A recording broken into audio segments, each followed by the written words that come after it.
Welcome to Hood Champion Boxing and Sports. In boxing, you find a way to win or you find a way to lose. What went wrong here? You see this photo down below? What happened right here? We can start on over at the right, because at the left, I want to save that one for last, Gervonta Davis. But when you look over at the far right, that's Zab Judah. Now, what you're seeing here is Zab, absolutely amazing talent. Matter of fact, Zab Judah and Chris Bird are two favorite fighters.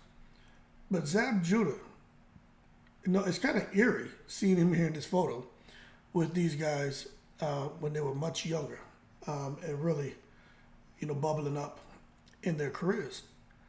But to see Zab Judah here and just know the mistakes that he made, the opportunities that he lost, the millions and millions of dollars that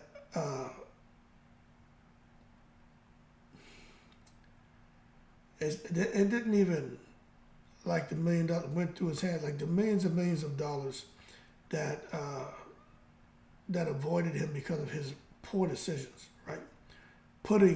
Keeping it real before keeping it professional. And Zab Judah lost a lot over his career. He didn't train hard. A lot of what he did, by his own admittance, is just off of raw athleticism. Now, don't get me wrong, he trained, but he didn't train like Floyd Mayweather. He didn't train like a champion. He was out partying and just being reckless. Long story short, when I look at this picture and see Zab Judah there with these guys, and Zab was one of my favorite fighters, I just say, damn, they didn't learn from Zab. Because if you listen to Zab now, he will impart all the wisdom in the world to these younger fighters. He wants to see everyone go further than him, not make the mistakes that he made. Because Zab Judah, right up until he retired, he was still a guy who was almost like what Deontay Wilder seems to have become overnight out there in Riyadh against Joseph Parker.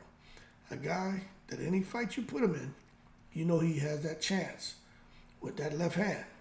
And there was that uppercut he used to throw to tranquilize his opponents. But when you look at it and you see Jamel Charlo, right? And you say, damn, these guys' careers have spiraled out of control. Their personal lives out in the public, spiraling out of control, just like Zab Judah's. Okay? You take a look at Earl Spence. Same thing kind of happened to him, right? Personal life, personal issues, getting out there, the car accident, alcohol, come back, building himself back up. All of a sudden, gets in there with Terrence Crawford. Career falls apart because he got beat so bad that it's to the point to where no one wants to see Earl Spence rematch Terrence Crawford. So his professional career has fallen apart. His personal life, I think he's got that under control. But still, to a certain extent, it's kind of fallen apart a little bit for him, because the rest of his life, Earl Spence would never be the same. As a result of some of his actions. And I ain't here to twist that man's hand, because what he went through was just, I'm so glad he's here. I saw something the other day. See, I don't keep up with these young people shit. Something about a car chase and somebody was trying to shoot him and he was trying to escape. Look, I don't know nothing about that. But what I do know is when I look at this picture and see those guys happy, those guys are rich, on top of the world, the boxing world, and to see now they all kind of ended, careers kind of ended up a little bit like Zab Judah's. Now, don't get me wrong. Zab Judah accomplished a lot. Undisputed champion, became a champion multiple times. You look at Jamel Charlo, he became a champion. Jamel became undisputed. Earl Spence was unified. Adrian Broner, 4 different weight divisions. Absolutely amazing. But you look at Adrian Broner. Adrian Broner, he's probably the most extreme case of someone who took it to the stupid. Because You just couldn't tell him nothing. You still can't tell him nothing. And it's sad because that whole thing about billions, no kidding, I really feel Adrian Broner could have been a billionaire from boxing, from endorsements. He just has charisma. He's a likable person. And the thing about him is he's genuine, he's authentic. What you see is what you get. The way he talks, and the language he uses, the things he is himself. And a lot of people don't have the strength to be that way. Doesn't matter if you agree with him or not. It doesn't matter. It doesn't matter. The fact is, how many people had the strength to walk and talk and show just who they are, their true colors. Not many people do that. What they put out, that shit when they get out in public, that's not who they are. Behind closed doors, totally different animal. You would never know. But Adrian Broner, what you see is what you get.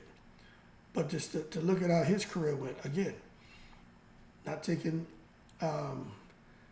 training as serious as he could, not managing the weight, the alcoholism. He was taking risks at 130, dominant, 35, dominant, 140, dominant. I just think 147 was the guys were a little too big for him. Adrian Broner is a small guy, like 5'6". So I just think his power didn't carry up the way he was hoping. And he still was giving those guys the business, but he wasn't dominating like he was in the lower weight classes. But then you look at the issues, his professional career falling apart, his personal life falling apart.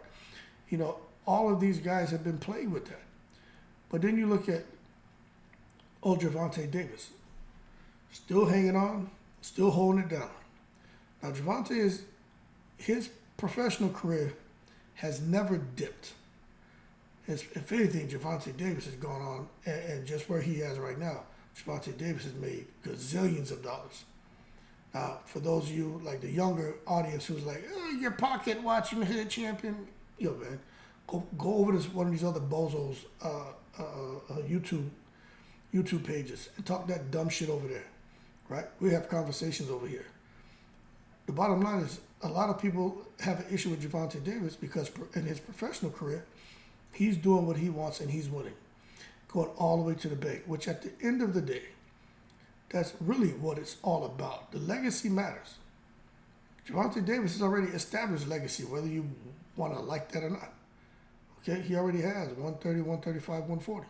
Okay, those are facts, right? The man's already. So it doesn't matter if you feel like he's cherry picking or not. He's already done enough, in my opinion, to sit here now when they talk about him and going up, becoming a multiple weight division champion. Like, that's not something that just anybody can do.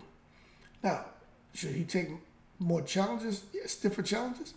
I don't disagree with that. I would like to see it, but at the same time, I like to know these guys are getting money and getting paid. Now, as far as his professional career, again, hasn't suffered, hasn't dipped like all these other guys. But you look at Gervonta Davis' personal life.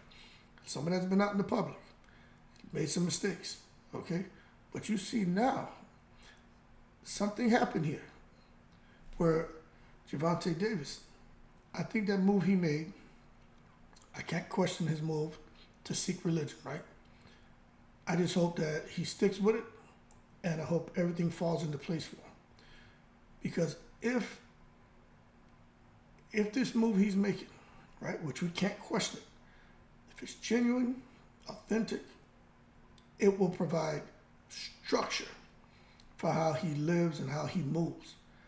And I think that's a great thing for Gervonta Davis. Because even as far as the companions that he's choosing and everything, a lot of the bad, a lot of the negative, a lot of those toxic things that were surrounding him, if he really focuses on that religion, he'll be able to shed a lot of that shit out of his life and people who are around him. And you'll see Gervonta Davis in his personal life, and whatever gets out to the public will be positive. And his professional career will continue to thrive. And I really think the decision Gervonta Davis made, we got to wait and see now how it all plays out. But you can see there's some kind of intervention there. And it did not happen for Adrian Broner as far as with the religion. It's my understanding. Didn't happen for the Charlo brothers, my understanding. Didn't happen for Earl Spence, my understanding. Now, I'm not saying those guys aren't spiritual guys. I'm not saying they're not God-fearing. I'm not saying that they aren't religious guys. I'm not saying that. What I'm telling you is, with the issues they had in their personal and professional careers, right? Whatever intervention may have been needed, it didn't happen. It didn't happen in time to preclude these guys from their own selves. And now they've all, Jamal Charlo, fallen apart. Adrian Broner has already fallen apart. Earl Spence, fallen apart. Now you got Gervonta, who he must have some wise people around him. And he seems to be holding on to make sure that his stuff in his personal life, which affected his professional career just a tad bit, to make sure no more of that stuff happens. Because Tank Davis is very fortunate to still be here, outside of a jail cell. So we're gonna have to wait and see how it plays out. I'm always rooting for all these guys. I don't care about race. I don't care about gender. I don't care about political affiliation. I don't care about economic status. I don't give a shit. These are young guys, man. When I was young, I had positive people around me, but my pops was the most influential. But I also had uncles, aunts. I got older heads I used to meet. Yo, them dudes, man, the type of wisdom they would impart on me when I was a young guy, man. And I was very fortunate because the way my life is right now, it was cats like me, little gray hair in their head, that caught me when I was like 22, 23 and was like, hey, you have so much potential, but that attitude is going to get you in trouble. You know what I'm saying? And I listened. I used to hear them, but I ain't listening. But I think when I got myself in something, I always got myself mixed up in something. And that's when I was like, all right, this doesn't feel good. So something. I said, okay, man, let me find a way to win, because I know me and how far I'm willing to go in certain things, and I just didn't want to. I just knew there was a certain person I would let down if something, and I was like, nah, not that dude, not everything, not this person, hell no. So, but just having a good support system around you, and people who aren't afraid to tell you, hey, look, you effing up. And I think that's one of the best qualities you can have. And with these guys, I think somebody's probably got a hold of Tank and said, look, you effing up. It doesn't matter if you feel the woman was wrong or he was wrong. The bottom line is you got to take some accountability for your actions. And it looks like Tank is trying to do that. Adrian Broner, I don't really know what direction this guy is going, but I'm not saying it's impossible, but for him to get back to the top of boxing, I don't see it. Jamel and Jamal, I don't see it. That shit with Jamal Charlo, we're not getting all the information, but it's. I'm just waiting to get more information on it, man. But this thing about him and some woman, I heard the woman that he punched wasn't his wife, was a transvestite, or it was a he, she, or a transgender, or something, right? So I'm gonna wait till we get more information, because right now people are just taking the story and taking it to the stupid. But it's just the fact that if in fact he hit his wife and was bragging about something about his wife and stuff like that, that's just not cool. But again, I don't know how true all that shit is. Some of it, maybe some truth. The rest of it may be a little bit of hyperbole. But we just gotta wait and see till we get some more information. His brother Jamal seems to be on the ayahuasca, like Deontay Wilder, hitting the devil's tea. I don't know what he's going to do going forward, but he obviously still has some left in the tank. And then Earl Spence, we'll see what happens with the rematch with Terrence Crawford. I just think that's bad medicine. Terrence Crawford is bad medicine for Earl Spence.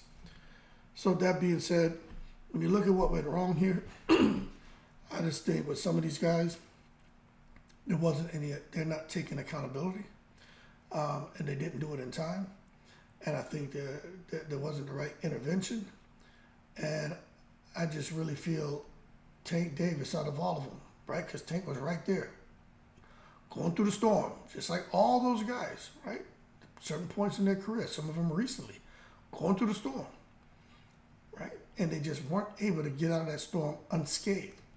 Tank Davis seemed to have got out of that storm unscathed. And to ensure he remains unscathed, because another storm is going to come through. But he's making sure right now that he's able to take shelter. And he's doing so by taking accountability. And he found Islam, religion. And I think that's one of the best things that people can do.